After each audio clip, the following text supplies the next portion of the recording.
Banner हा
नमस्कार मित्रांनो, सध्याचं हे जे युग आहे ते शिक्षणाचं, विज्ञानाचं, तंत्रज्ञानाचं युग आहे.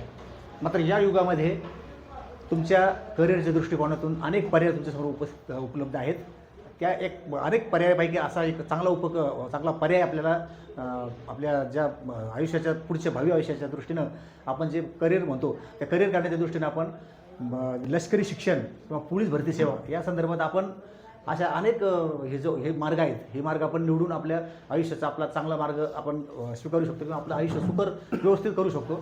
तर आपण आज एका अहिल्यानगरमधल्या एका संस्थेत आपण भेट देणार आहोत. सुरुवातीला आपण बघितलं की ज्या टॉपर्स साम्राज्य जी संस्था आहे, टॉपर्स साम्राज्य अकॅडमी, या संस्थेचे जे शिक्षक आपल्यासोबत आहेत. तर नमस्कार सर. नमस्कार. हे लिपणे सर आहेत आणि हे बुचोडे सर आहेत. यांच्याशी आपण चर्चा करणार आहोत. सर मला सांगा, विद्यार्थ्यांच्या जे समजा 10वी झाल्यानंतर 12वी झाल्यानंतर जे लष्करी शिक्षण असेल, पोलीस प्रशासकीय सेवेतलं शिक्षण असेल, तर त्या संदर्भात काय नेमकं कशी तयारी करावी लागते, काय? सर्वप्रथम नमस्कार. मी टॉपर्स साम्राज्य करिअर अकॅडमीचा संचालक लिपणे सर, माझ्यासमोर सोबत बुचोडे सर. तर मित्रांनो, ज्या टायमाला आपण 10वी झाली, 10वी हा एक आपल्या लाईफमधला असा टर्निंग पॉईंट असतो सर. आपण 10वी नंतर जिकडं कुठं जायचं आहे ही दिशा आपल्याला 10वी देत असतं. तर 10वी नंतर नेमकं आपल्याला स्पर्धा परीक्षेत जायचं आहे, इंजिनिअरिंगला जायचं आहे की डॉक्टरला जायचं, यासाठी आपण 10वी बेस्ट राहतं. 10वी नंतर जर आपण आपला एक गोल जर फिक्स केला तर यश लवकर भेटतं सर. पण एक महत्त्वाचं असतं की 10वीतच आपलं टार्गेट फिक्स करणं गरजेचं राहतं. समज 10वी नंतर तुला जर स्पर्धा परीक्षेत जायचं असेल तर स्पर्धा परीक्षेत भरपूर स्कोप आहेत, भरपूर असे पद आहेत. त्याच्यातलं सगळ्यात महत्त्वाचं पद आर्मी, नेव्ही, एअरफोर्स, पुन्हा स्टाफ सिलेक्शन येतं, पोलीस भरती येते, तलाठी भरती, जलसंपदा विभाग, महसूल विभाग, असे भरपूर जे पद आहेत. याची सर्वाची तयारी आपण जर 10वी नंतर जर सुरू केली. आता प्रॉब्लेम काय होतो, मुलं करतात सर ग्रॅज्युएशन नंतर तयारी. आता ग्रॅज्युएशनचा प्रॉब्लेम काय होतो, 10वी 12वी हे 2 वर्ष असतात. आपण 10वी 12वी करून सुद्धा एकाची तयारी करू शकतो. पण मुलं काय करतात, ग्रॅज्युएशन नंतर तयारी करायला लागतात. ग्रॅज्युएशन नंतर जर तयारी केली आपण तर हे 2 वर्ष प्लस ग्रॅज्युएशनचे 3 वर्ष असे 5 वर्ष आपले फुकट जातात. याच्यात जर थोडी थोडी तयारी केली, ज्यावेळेस आपलं ग्रॅज्युएशन पूर्ण होतं त्यावेळेस आपण तलाठी भरती जाणार किंवा MPSC UPSC इकडे जाण्याचे स्कोप जास्त असतात. त्यामुळं टार्गेट 10वी नंतर फिक्स करणं गरजेचं आहे. सगळ्यात पहिला विषय येतो तो आर्मी भरतीचा. थोडी आर्मी भरतीबद्दल माहिती सांगतो की आर्मी भरती ही तुम्ही 10वी पासवर देऊ शकतात. ज्या मुलाला 10वीला 85% आहेत असा मुलगा आर्मीत एक GD नावाचं पद असतं, त्या GD नावाच्या पदाला तो कॅपेबल राहतो. 10वीला 85% असतील तर. त्याच्यानंतर सगळ्यात पहिले फॉर्म भरावा लागतो. फॉर्म भरल्याच्या नंतर आपले पेपर्स होतात. कॉम्प्युटर बेस एक्झाम राहते. कॉम्प्युटर बेस एक्झाममध्ये तुम्हाला टोटल विषय असतात 4. त्यात येतं GK, सायन्स, गणित आणि बुद्धिमत्ता. या सर्वचे 15-15 प्रश्न असतात. बुद्धिमत्तेचे 5 प्रश्न असतात. असे टोटल 50 मार्काचा पेपर असतो. ते 50 प्रश्नाचा पेपर असतो. तो एक प्रश्न 2 मार्काला असतो. असा 100 मार्काचा पेपर असतो. पेपर पास झाल्याच्या नंतर तुम्हाला ग्राउंडसाठी बोलवलं जातं. ग्राउंडमध्ये तुम्हाला 1600 मीटर असते, पुलअप्स राहतात. ग्राउंड झाल्यानंतर लगेच तुमचं मेडिकल होतं. मेडिकल झालं की लगेच तुमचे कागदपत्र तपासणी होते, कागदपत्र डॉक्युमेंट व्हेरिफिकेशन झालं की तुम्हाला जॉईनिंग लेटर भेटून तुम्ही जॉईनिंगला जाऊ शकता. सर मला बुचडे सर मला सांगा, ही जी संस्था आपण स्थापन केली तर दोघांच्या विचारानं तुमच्या हा म्हणजे कसा विचार, हा विचार संस्थेची स्थापन करण्याची किंवा हे जो कसा आला विचार हा तो कोणत्या माध्यमातून किंवा मग कसं सुचलं तुम्हाला हे सगळं? गरीब आणि होतकरू मुलांसाठी. कारण खरं तर इतर अकॅडमीला भरपूर लाख 2 लाख घेतात. आपल्याकडं जे गरीब मुलं आहेत त्या गरीब मुलांसाठी आपण संस्था स्थापन केली, कमी खर्चामध्ये, कमी पैशामध्ये. कारण प्रत्येक मुलाला त्याचा लाभ भेटावा म्हणून. लाभ मिळावा. बरोबर. तर ही संस्था स्थापन समजा कधी किती होत झाली संस्था स्थापन करून? संस्था स्थापन करून साधारण 1 वर्ष झालं. बरं. यावर 1 वर्षामधल्या काय सांगाल रिझल्ट आतापर्यंतची जी प्रगती आहे त्याबद्दल काय सांगाल? प्रगती म्हणजे आता प्रगती अशी की आपल्याकडे भरपूर विद्यार्थी भरती होऊन गेले. बरं. असंख्य. अच्छा. असंख्य. सर आता मला एक सांगा सर, तुम्ही मिलिटरी भरतीविषयी सांगितलं. हां. बरं सर, पोलीस भरतीविषयी कशी प्रोसेस आहे यामध्ये? पोलीस भरतीला सर 12वी पास लागतं. बरं. 12वी नॉर्मल आर्ट्स कॉमर्स सायन्स काही पण जमतं सर. 12वी पास असेल, 12वीला त्या मुलाला टक्केवारीची कुठली आठ नाही आहे. 12वी पास लागतं. 12वी पास झाल्यानंतर पोलीस भरतीचे फॉर्म सुटतात. पोलीस भरती आत्ताच भरपूर मोठी पोलीस भरती झाली जवळपास, आणि पुढे भविष्यात पण खूप मोठी भरती येणार आहे. तर पोलीस भरतीसाठी 12वी पास असल्यानंतर फॉर्म सुटतात, फॉर्म भरावा लागतो. फॉर्म भरल्याच्या नंतर सर्वात पहिले तुमचं असतं ग्राउंड. टोटल 50 मार्काचं ग्राउंड असतं. ग्राउंडला जर पास झाले तर पेपरला चान्स भेटला जातो, आणि पेपर हा 100 प्रश्न असतात 100 मार्कासाठी. त्याच्यात तुमचं GK येतं, परत गणित असतं, बुद्धिमत्ता आणि मराठी ग्रामर असतं. असे 25-25चा पॅटर्न असतो. 25 पैकी पोलीस भरतीचं मेरिट साधारणतः 140-135च्या आस, म्हणजे दोन्ही मिळून 135 जर टोटल झाले तर तो मुलगा कुठं पण बसतो पोलीस भरतीसाठी. आता याच्यात प्रश्न असा असतो की आर्मीसाठी अभ्यासक्रम थोडा कमी असतो, तोच पोलीससाठी भरपूर मोठा अभ्यासक्रम असतो. आता दुसरी गोष्ट दोन्हीमध्ये फरक आहे. दोन्हीमध्ये भरपूर फरक आहे. आणि दुसरी एक महत्वाची गोष्ट अशी असते की पालकाला असं वाटतं की माझा मुलगा आता तयारीला लागलाय, 2 महिन्यात लगेच त्यांनी भरती व्हावं. असं 1-2 महिन्यात सर कोणतीही भरती जर एखादा मुलगा झाला तरी त्याला त्याची किंमत राहत नाही. बरोबर. ठीक आहे. तर साधारणतः कुठलीही भरती असेल तर त्याला मिनिमम 2 ते 2.5 वर्ष द्यावं लागतात. ज्यावेळेस आपण 2-2.5 वर्ष दिले जातात त्या टायमाला तो पोरग त्याच्यासाठी तयार असतो.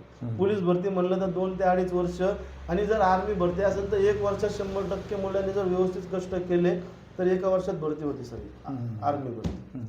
आता या पालकांना समजा जे पालक आहेत ते पालकांना या अनुषंगाने मुलाखतीच्या माध्यमातून काय सांगू शकता तुम्ही, काय संदेश द्याल?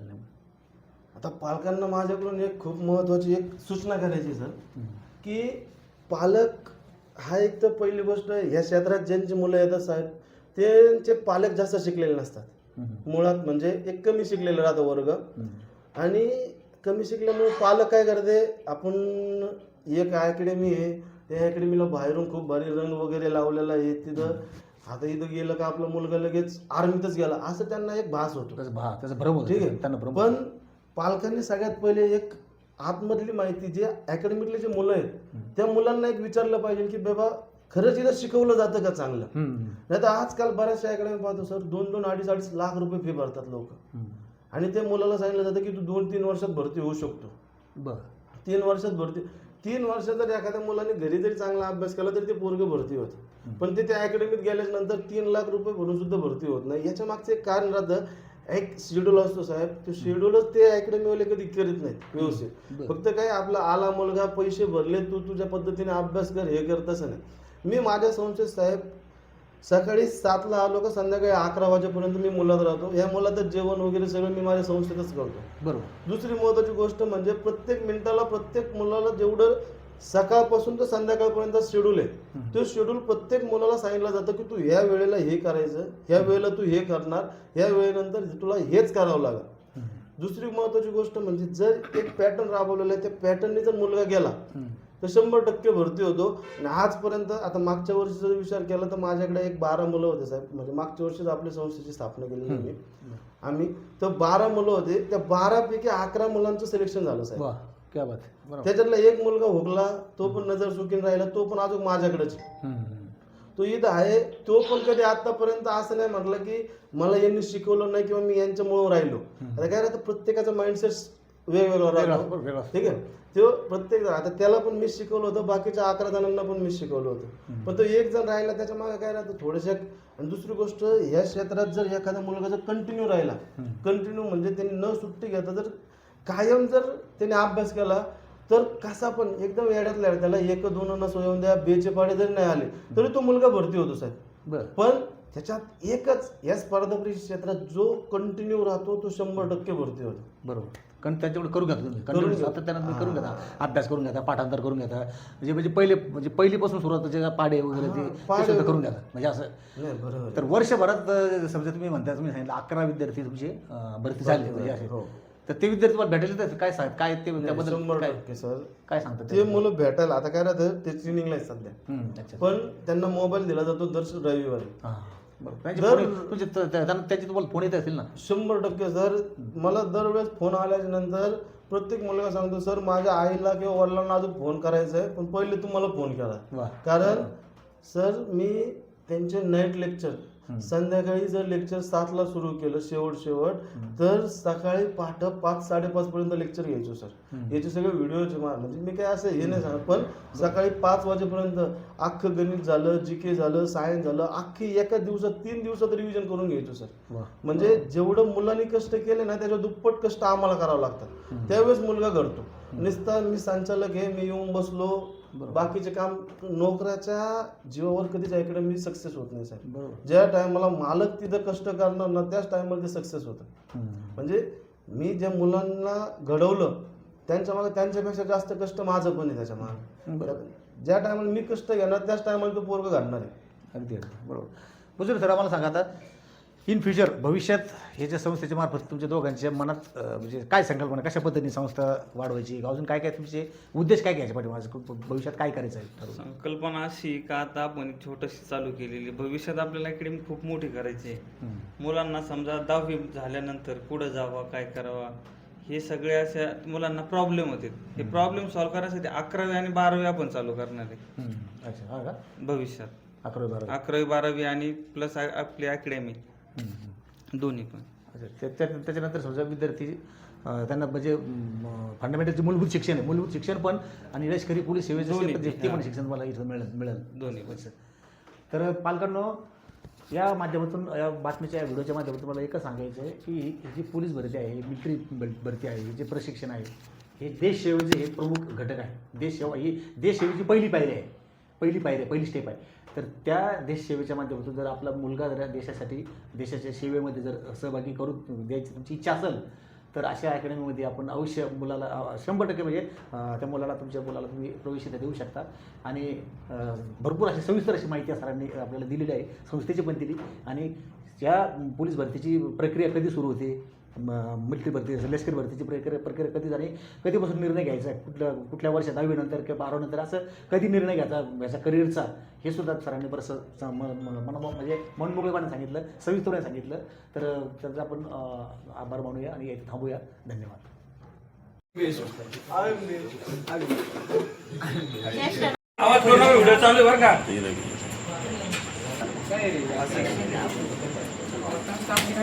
पुढं वाढायला पाटील